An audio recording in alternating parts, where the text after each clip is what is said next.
Was the 3-minute limit challenging for you? At the very first IMC, I don't remember the story I told at the table, but I remember like it was yesterday, the story I told in the hallways after.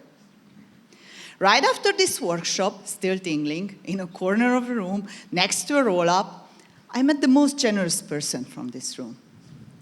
This person sat with me with genuine curiosity, way more than just 3 minutes, asking me questions, helping me excavate a personal story I didn't even know I had in me. A story that captured both a turning point and the answer to the question, why am I not alone in this room? A story I was able to use later at IMC tables, corporate settings, and different events. Same story, different settings, different rooms, different audience, yet it worked every single time. If I came in that morning not knowing what story to tell, I walked away from that conversation knowing I had a story worth telling. Later that afternoon, I watched John Griffin coming on stage. I had yet to learn who he really was and how much I still had to learn from him, but when I heard his story, and you're gonna hear it, I was simply amazed. I walked away from my very first IMC thinking that's who I want to be when I grow up.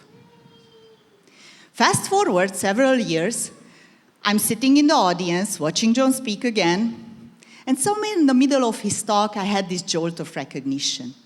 Have you ever had the feeling of, yes, exactly?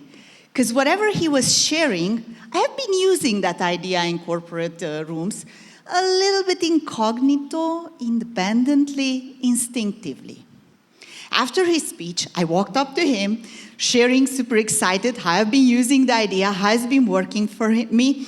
He looked at me, smiled, and said only, "Great minds think alike." 4 words, but what landed for me was, you got there. This is what I want you to take from this. Whether it's your first, 10th, or 50th time telling your story, the stories you're sitting on, the ideas you're overthinking, the instincts you're second-guessing, they are already working. Sometimes all you need is just the right people to remind you of that. And today, you can be that person. What if today, right here, was someone else's hallway moment because of you? Thank you.